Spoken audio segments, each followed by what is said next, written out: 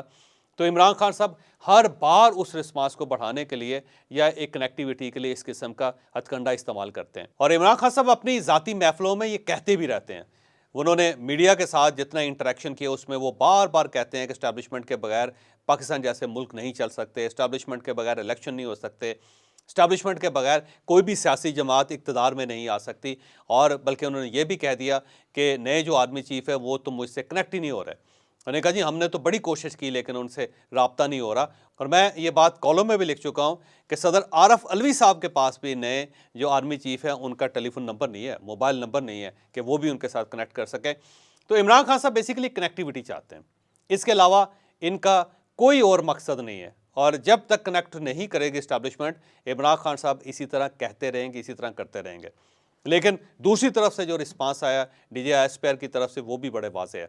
اس میں ان تمام الزامات کو لغو بھی کہا گیا، ان الزامات کو بیس لیس بھی کہا گیا، ان الزام کو الزام بھی کہا گیا، اور ساتھ یہ بھی کہا گیا کہ ہم قانونی کارروائی کا حق رکھتے ہیں۔ تو مجھے یوں لگتا ہے کہ آخری کال ہے اسٹیبلشمنٹ کی طرف سے عمران خان کے لیے کہ اگر آپ باز نہیں آتے، اگر آپ نہیں رکتے، تو پھر ہو سکتا ہے اسٹیبلشمنٹ یا وزارت دفاع ایک پٹیشن لے کے سپریم کورٹ آف پاکستان کے پاس آ جائے، اور اگر یہ پٹیشن آ گئی تو میں آپ کو پہلے ہی بتا رہا ہوں کہ سپریم کورٹ آف پاکستان، وہ سپریم کورٹ آف پاکستان جو اس وقت خاصے دباؤ میں ہے، اس کے اوپر دباؤ پڑ جائے گا اور انہیں عمران خان کے خلاف فیصلہ دینا پڑے گا۔ اب ہم اگلے ایشو کی طرف آتے ہیں کہ عمران خان صاحب اور چیف جسٹس آف پاکستان بند گلی میں کیسے پھنس چکے ہیں۔ Chief justice of Pakistan Lahore میں ڈکلیئر تو کر چکے ہیں کہ 14 مئی کا فیصلہ موجود ہے اور آئین کے مطابق، قانون کے مطابق چلنا پڑے گا، لیکن مجھے یوں محسوس ہوتا ہے کہ عمران خان صاحب کی جو اسٹیبلشمنٹ کے ساتھ لڑائی شروع ہو چکی ہے، اب شاید چیف جسٹس آف پاکستان کو چند قدم پیچھے ہٹنا پڑے اور عمران خان صاحب کو بھی چند قدم پیچھے لینے پڑیں گے۔ اب اس کی وجہ یہ ہے کہ آپ ادارہ ہوں یا آپ سیاستدان ہو، پاکستان میں ریاست کے ساتھ لڑ کے آپ سروائیو نہیں کر سکتے، اور سپریم کورٹ آف پاکستان اس حقیقت سے اچھی طرح واقف ہے۔ پتہ ہے چیف جسٹس آف پاکستان کو کہ ہماری جو لڑائی ہے وہ سیاستدانوں سے سیاستدانوں تک تو جائز ہے، لیکن اگر ہم نے اسٹیبلشمنٹ کے ساتھ متھا لگا لیا تو پھر ہمارے لیے جائے پناہ نہیں بچے گی، پھر ہم اپنی منمانی نہیں کر سکیں گے۔ تو مجھے یوں لگتا ہے کہ عمران خان صاحب اور ان کے ساتھ ساتھ چیف جسٹس آف پاکستان دونوں بند گلی میں آ چکے ہیں، کیونکہ اب چیف جسٹس صاحب کو محسوس ہو رہا ہے کہ آگے کوئی راستہ نہیں ہے۔ کل جب پریکٹس اینڈ پروسیجر بل کے اوپر ہیئرنگ تھی تو اس وقت 8 ججز کے ساتھ چیف جسٹس آف پاکستان بیٹھے تھے، لیکن پوری سماعت کے دوران چیف جسٹس آف پاکستان خاموش بیٹھے رہے، اور آخر میں انہوں نے خاموشی توڑتے ہوئے یہ کہا کہ کیونکہ میں خود فریق ہوں، میرے اختیارات کے اوپر بات ہو رہی ہے، تو اس لیے میں خاموش بیٹھا ہوں اور میں چاہتا تھا کہ میں نہ بولوں۔ اب سوال یہ ہے چیف صاحب کے لیے کہ اگر آپ نے خاموشی بیٹھنا تھا تو بیٹھنا ضروری ہے کیا؟ آپ کی شخصیت اگر ہدف ہے تو پھر آپ کو یہ بینچ چھوڑ دینا چاہیے تھا، پھر یہ بینچ ساتھ رکنی ہونا چاہیے تھا، لیکن چیف جسٹس آف پاکستان خاموش بھی رہنا چاہتے ہیں اور بیٹھنا بھی چاہتے ہیں۔ تو یہ عجیب سی بات ہے، اور یہ بات ثابت کرتی ہے کہ چیف جسٹس آف پاکستان اب کسی غیبی مدد کا انتظار کر رہے ہیں کہ کوئی ایسی غیبی مدد آئے اور جو سپریم کورٹ آف پاکستان اور کم از کم چیف جسٹس آف پاکستان کو اس سارے کرائسس سے باہر نکال لے۔ سیم ود عمران خان، کیونکہ عمران خان صاحب کو بھی فیل ہو چکا ہے کہ میں اس دیوار تک پہنچ چکا ہوں جس کے بعد آگے کچھ بھی نہیں ہے۔ تو عمران خان صاحب بھی وہاں پہنچ چکے ہیں جہاں سے انہوں نے واپس آنا ہے، اور چیف جسٹس آف پاکستان بھی وہاں پہنچ چکے ہیں جہاں سے بالآخر انہیں واپس آنا پڑے گا۔ اور اگر یہ واپس نہیں آتے تو میرا ذاتی خیال یہ ہے کہ اسٹیٹ اس بار سپیئر کسی کو نہیں کرے گی، کیونکہ جتنا نقصان انہوں نے برداشت کرنا تھا کر لیا، اور جتنا انہوں نے الزامات سہنے تھے سہ لیے، اور جتنی پولرائزیشن اس ملک کے اندر ممکن تھی وہ انہوں نے دیکھ لی ہے۔ اب اگر اس ملک کو چلانا ہے، اس ملک کو بچانا ہے، تو بہرحال ایک سٹیپ دوسری طرف سے اب آئے گا، اور ہو سکتا ہے عمران خان صاحب کو واقعی اصلی کیس کا سامنا کرنا پڑ جائے۔ ہم آج رات 9 بجے آپ کو اپنے وی لاگ میں یہ بتائیں گے کہ 28 اپریل کو مذاکرات کے دوران پاکستان تحریک انصاف کے وفد نے مذاکرات رکوا کے فیصل چودھری صاحب کو تھانے میں کیوں بھجوایا تھا، اور وہاں پہ ایک ملزم موجود تھا جسے پولیس نے گرفتار کر لیا تھا، اور عمران خان صاحب چاہتے تھے کہ ہر صورت اس ملزم کو پولیس کے شکنجے سے بچایا جائے۔ اب وہ ملزم کون تھا، یہ ہم آپ کو آج کے رات 9 بجے کی وی لاگ میں بتائیں گے۔